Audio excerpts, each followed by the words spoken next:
All right, fighters and strength fanatics, today's episode is sponsored by Perry, the jiu-jitsu gear brand that's raising the bar with a new limited edition collab. They've teamed up with legendary Westside Barbell to bring you a collection that combines the best of jiu-jitsu and hardcore strength training. But here's the catch. The pre-sale closes November 15th, so time's running out.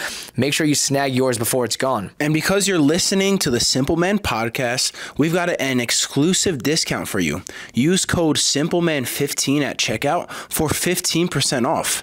Head to Perry's site, check out the collection, and represent both Perry and Westside Barbell, legends in their own right.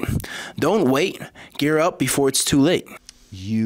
So first of all, body weight is only and ever a physical activity and nutritional thing. You can't lift your weights to be more jacked. Like, you can't lift your way into being more jacked. You have to lift and eat your way into being more jacked. How much do you weigh? Right now, I'm cutting weight. I fight in a week and a half. I'm 148 right now. Bro, you look at least 149, man. You look jacked, yeah, thanks, dude. Bro. Of course. Thank you, man. So, like, if you started lifting super fucking ultra psychotically, but you never ate more calories, you would remain at whatever weight. Absolutely. Oh, like, wow. Bodybuilders do it all the time. Tons of athletes do it all the time. The thing is, once you get to lifting a little bit, your hunger starts getting fucking the best of you, and you start getting the snacks going. I'm not fighting right now. I need 8 spliffs lined up. I'm going to fucking smoke those. Cabinets, cookies, etc. If you're lifting, yeah, that's dope. You'll get bigger. So what you need to do is for sure lift 3 times a week in your case. But I would concentrate on compound large muscle mass movements that are also applicable more to jiu-jitsu.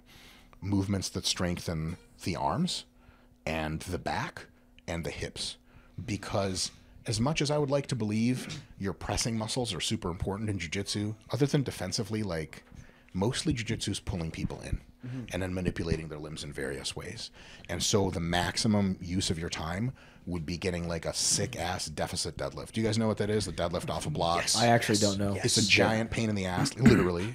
So you basically like stand on like a 3 or 6 inch platform, depending on how big it's down there. We're all like 6 feet roughly. Yeah, roughly, usually, yeah. Go on. You weigh number 5'6". How tall are you for real? 5'7". This is a touchy subject for this. Hey, we're the same height. We're the same height. I'm like one follicle taller. I have to be. How tall are you? You can't be. Yeah, maybe 5'7" too. I'm 5'9", bro. I know I'm fucking with him. I'm not 5'9". I'm 5'6". Oh, I'm one of the rare people that is 5'6" and owns it. That's great. Well, because you're fucking 5'6" wide as well. I guess. Yeah. It doesn't help with the ladies though. They're like, you just look like you're overcompensating. Well, you don't for like a small cock. ladies. Yeah. I didn't say that. Oh, sorry. Don't put words in. I've been misconstrued. I'm sorry. I didn't say that on camera. The ladies simply weren't mentioned. But yeah, anyway, so deficit deadlift, like you stand on a 6-inch block, you put a shitload of weight on the ground, and you just reach down and you fucking pick it up for sets of like 5 to 10. It's fucking annoying, but then guard breaks are easy as fuck after that. You do a lot of rowing, bent over rowing, barbell shit, pull-ups. Show me a dude that can put a 25-pounder on his waist and do 10 pull-ups in an adult body weight and full range of motion too, super stretching all the way down. That's a dude that can fucking arm drag the shit out of a lot of people. You know what I mean? Anyone ever try to arm drag you? What the fuck about here? The fuck are you doing? Shuck them off? Yeah.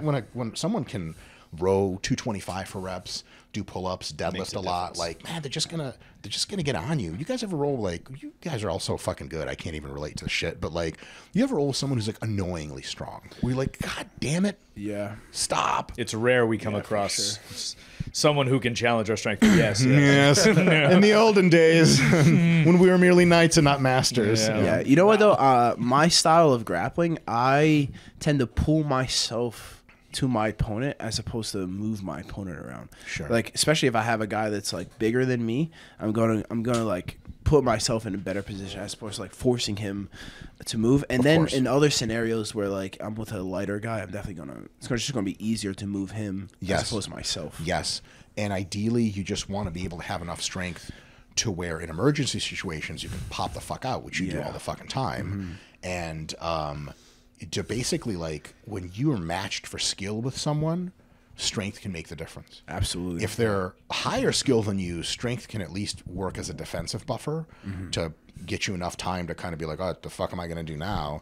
And if, of course, if they're lower skilled, strength just means you can fucking steamroll them, and they're like, this sucks, I'm never rolling with you in practice again. But basically, compound movements like that, getting your arms stronger is actually important for jiu-jitsu, and it fucking looks sweet.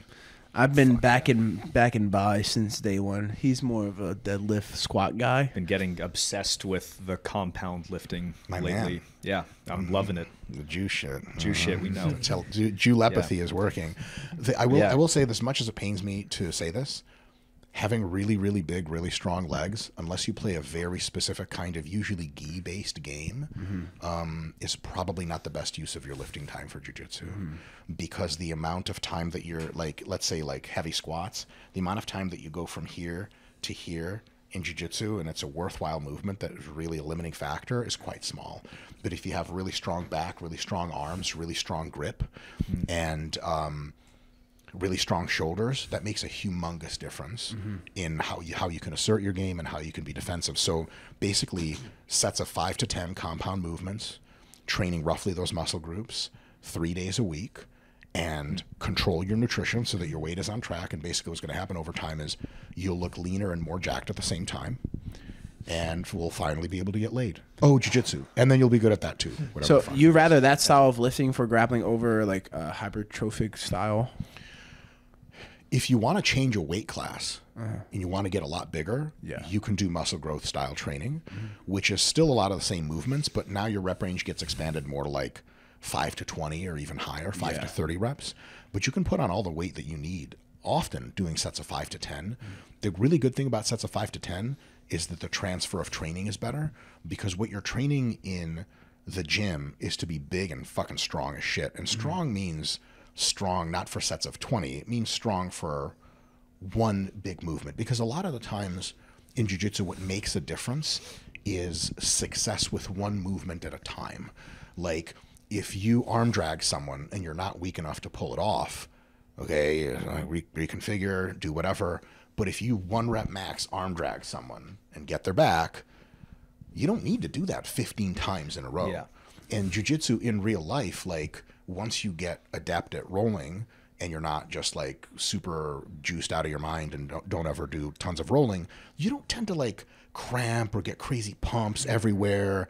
It happens, but it's really more of you showing off. Like, it's like American football.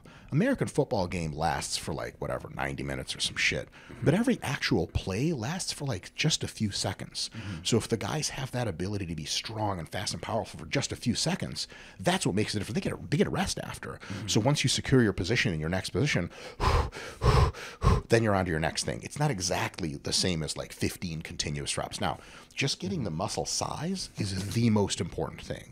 If you're capped to a weight class, I didn't mean to point at you, but I did, then you can only put on so much size. The rest of it needs to be strength training. So for that muscle size that you have, it can be as strong as humanly possible. So hypertrophy training is totally dope if you want to get into that like, ultra heavy division or whatever. You have, let's say you're like a 225-pound class or whatever, but you weigh like 208, like rock on. You want as big a fucking arms and back as pretty much like sort of as you can, but also you have to do it slowly because it has to be integrated into your rolling style the entire time. If you take a ton of time off of jiu-jitsu and you come back super jacked, you're going to gas the fuck out and cramp up and all this dumb shit. But if you're still actively rolling, a good way to do it is take a 3 or 4 month period and ease up on the intensity on live rolling. Just don't go like, you guys know the rolls where you're like fighting for your life, 95% type of bullshit. That really fucks you up. Go 50, 70%, that type of shit for a few months. It's lame because you don't get to fucking do that shit, right? Because it feels fucking good to go all out. But it's not lame because we all know like drillers make killers or whatever, and like the best wrestlers in the world, they just drill all the fucking time, and you're like, that's why that guy from Russia's so goddamn good. Yeah. So if you can do more drilling and more weight training for a few months, you come back with a new and improved physique, way fucking stronger, and you slowly start to ramp up the super hard live training again, and your body is able to relearn how to use itself. That's probably the best way to sequence that I can think of. Amazing. I think that's great input.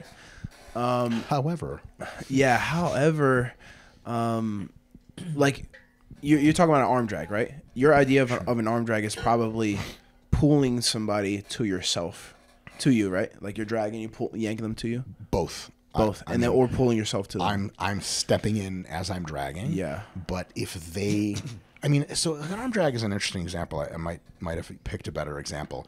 It often happens so quickly that if they get a chance to respond, you already flubbed. If they don't, then you've gotten to the position that you need. Yeah. But if they give you some pullback or something like that, another one is like passing from like closed guard or something. Mm-hmm. If you wrap your arms around someone and you're not strong enough to break their guard, they're just going to do you fucking nasty with their, 6'7" motherfucker with these legs, closed guard type of shit. But if you have the strength to break out of guard, now you're a big fucking problem for them.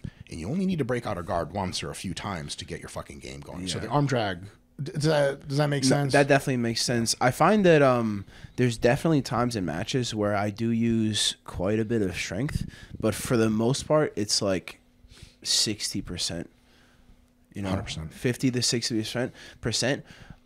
But like, put like this, the match that I've been the most tired in was against Roberto Jimenez in UFC Fight Pass. Right? I used to train with Roberto. Super good. A few times. Nice guy, very talented. So grappler. nice, yes. Yeah, and I was the most tired because I got 3 really close submissions where I just fucking sent it.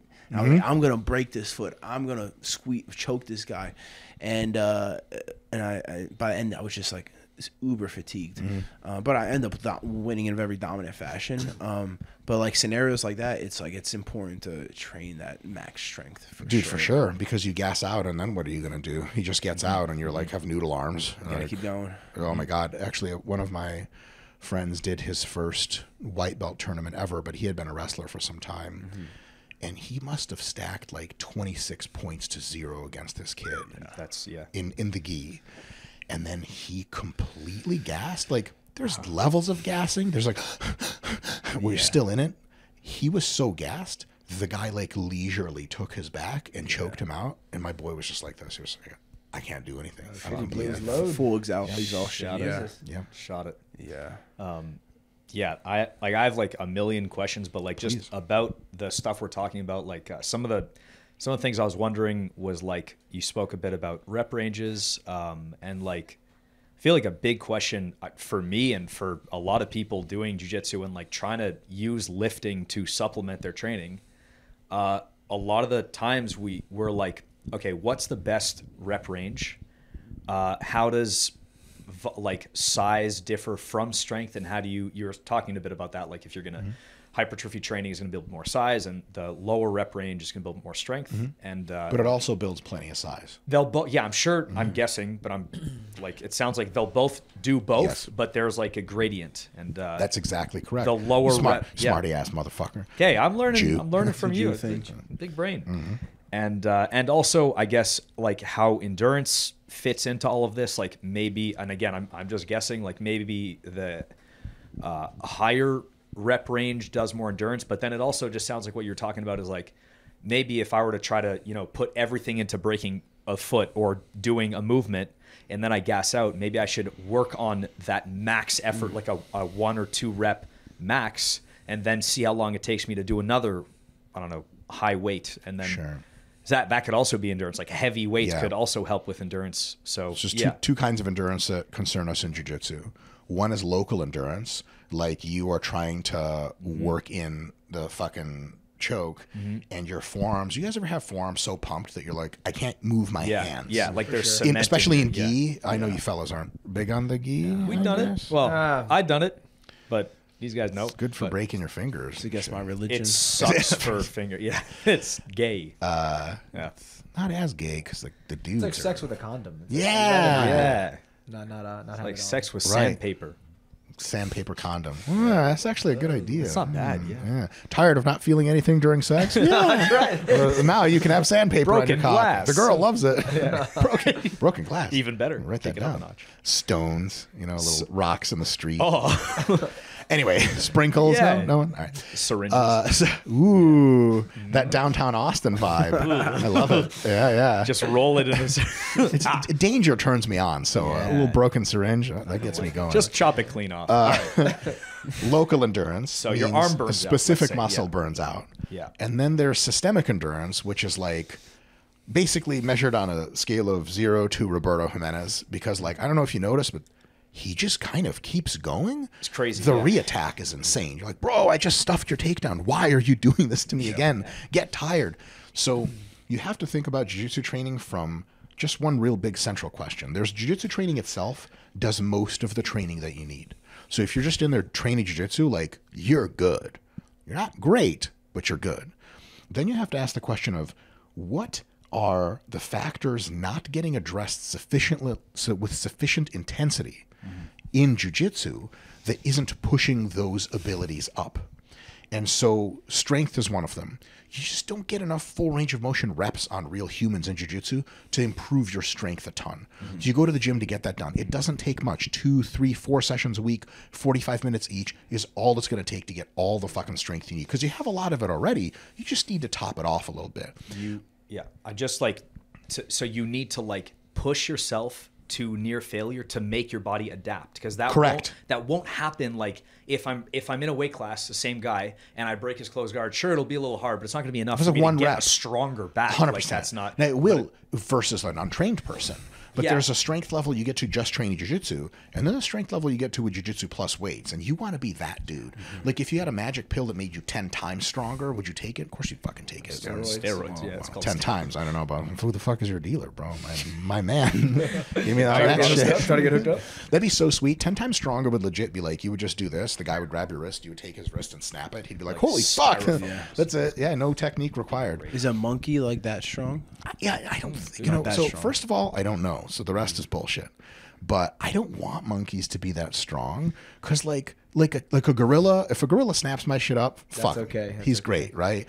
But a chimp, and they're like kind of 3 feet tall. They look like this. I don't want them to be stronger than me. I know they are technically, and they're not that much stronger. They're stronger. Have you ever seen a video of a chimp, like, or even less than a chimp, like a squirmy monkey jumping on a guy and just like ripping his scalp off his head? I saw that. Yeah. With effortless. Effortless. But I feel like we can do that. But it's like a 15-pound I've never tried. It's a monkey like the size of Leo. Yeah. Insane. But